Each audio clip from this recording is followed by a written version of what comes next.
sila. Then, ito, ah, gagawa tayo ng linya. Okay, gagawa tayo ng linya. Connect natin siya sa, dito sa utang, sa resistor na to. Ito. Kaya connect natin siya. Okay. Para yung nasasagap ng tatlong resistor na to. Itong tatlong resistor na to. One way lang. Okay. So, same lang. Okay.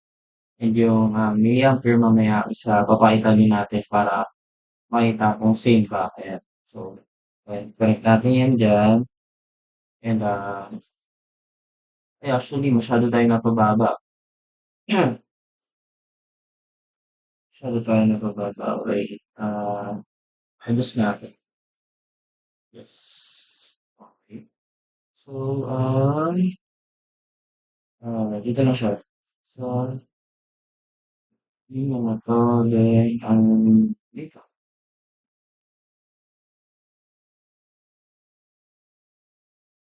Okay. So,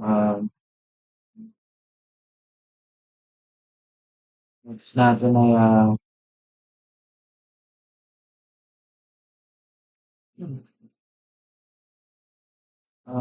next naman natin ay,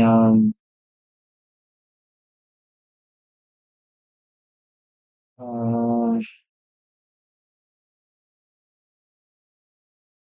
ulit tayo ng multimeter. Okay. Ulit tayo ng multimeter. And, so, itong positive na to ay, so itong positive, kaya, lalagyan natin pa dito.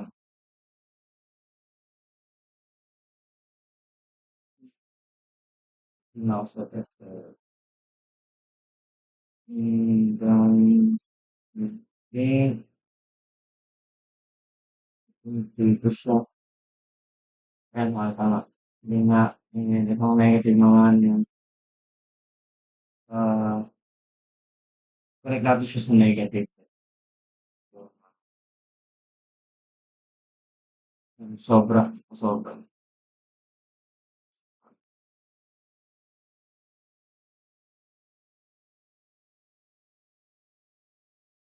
Ayan.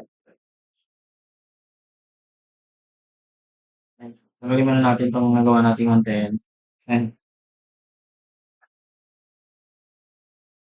Ayan, kunin natin yan, okay.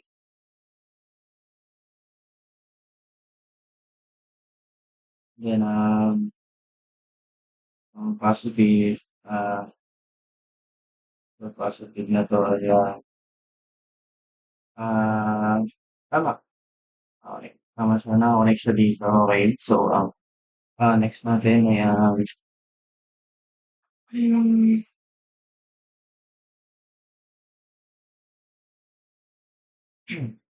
next natin ay, pupunta tayo sa multimeter. So, and, natin sure lang tayo. Siguro, 1, 2, 3, 4. Okay, so, itong multimeter na to sa connect natin yung dito. Kunin natin ito. Connect natin siya dito. Okay, so this dito yung sa negative. And, um, yung positive port, uh, yung positive port, kaya ako connect natin dito.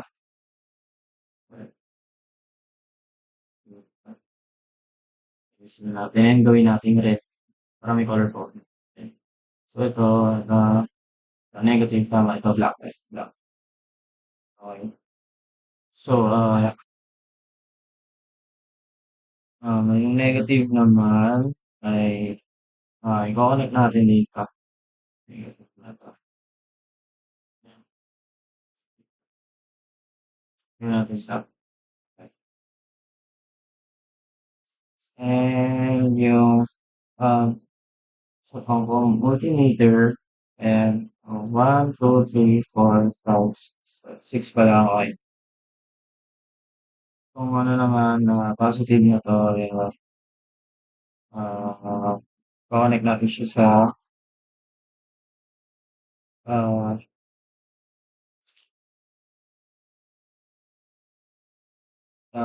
ko-connect natin siya sa port na 'to. Okey, so, kulay black.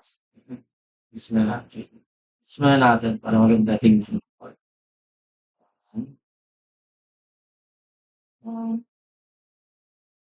Yeah. Then, ano siya, dito siya. Ngayon gawin na natin red. Itong negative kaya natin dito.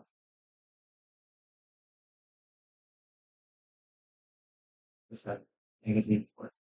Okay. So, ayan. Gawin natin black. Gawin natin black. And last na multimeter. Ito. Hindi ko na alam kung gagawin na ako. Positive. So, last na to. So, dito lang natin siguro siya ilagay. So, ito, positive. Kaya, gawin natin siya dito. Sa port na to. Okay. And red. Yan, gawin natin red. And the snap. Yan. Nakikita. And ito na lang negative. Negative. Kaya, connect natin sa, uh, so sa negative din siya. Or negative. Negative. Okay. So, gawin na natin black hole. So, and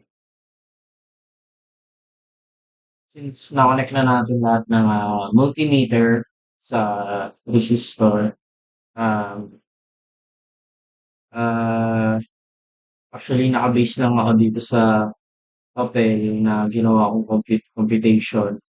And tinitingnan ko kung paano siya gagawin dito sa Tinkercad ng computation na to. And mukhang mukhang hindi sang-ayon dahil halo siya ng series and parallel. So, iba yung way ng pag-connect ko sa series and sa parallel. Okay, so yung gumawa ako ng series, may sarili silang power supply and sa parallel, ganun din. May sarili din silang power supply. So, base. So, itong ginawa ko na to na pag-connect, kaya, ah, ah, bali yung nalalaman kong, ah, kung paano gawin sa series, sa Tinkercad, saka sa parallel ay pinaghalo ko. Okay, so, ito ay parang sinubukan ko lang. Pero titingnan natin kung gagana ba yung nagawa nating um, subok lang. Tingnan natin kung nagawa ba natin. Okay, so wala. Nakikita na natin kung gagana ba. Okay, so start na natin. Okay, so ayan, nagsilabasan yung iba, no? So 28. Ayan. And pag ginawa ko ang ampere and makikita mo dyan. So, ayan, yung volts, actually hindi siya 8 sa 0 volts siya. So, may mali tayong nagawa dito. Subok nga lang 'to, okey. May mali tayong nagawa dito. So, ayusin natin 'to. Ayusin natin. Then, simulation ulit natin, okey, para, ah, tignan natin kung itong computation na 'to ay, lalabas sa multimeter. Okey, so, I'm gonna stop recording muna dahil, ayusin ko muna ito. Then, papakita ko ulit kung ano ba yung mga mali. Okay, kung ano yung mga mali na nagawa ko dito. Dahil itong ginawa ko na pag-connect-connect sa mga multimeter ay subok lamang. Ngunit may mga gumana naman, pero ang iilan ay hindi. Okay? So, ayan. Ayan, muna natin. Ayusin muna natin.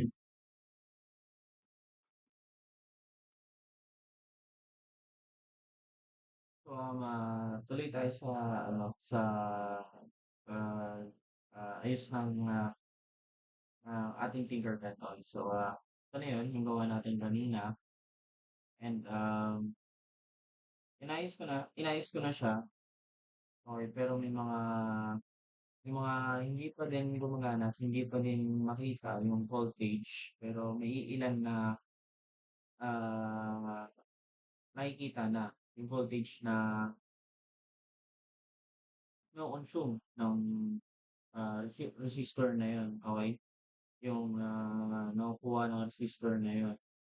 So, nag-try and error ako and kung itong aking sinubukan na ayan, gumana naman siya pero may mga iilan pa din na ano lang, yung hindi ko malaman kung saang wire ba ako nagkamali. Ayan, pero tinignan ko siya ng maigi. Ayan, so hindi ko din alam talaga kung saan ba siya i-connect. Pero yung mga inayos ko gumana. Okay, so which kapag binigay mo sa ampere, is lumalabas na 140 yung milliampere na nakikita dito. Okay, so uh, which means yun yung mga computation na nakalagay dito sa papel. Okay, yung current na dumadaloy siya sa kada resistor. Okay. So, yun lamang po. Pasensya na kung may mga ilan na hindi gumana sa sinubukan kong gawin na series and parallel complex combination. Okay. So, ito ay sinubukan ko lamang. Pasensya na kayo kung ah, lalo na kung may mali pa doon at hindi pa din gumana. Okay. So, pagpasensyahan nyo na yung gawa ko. Uh, yun lamang. Maraming salamat.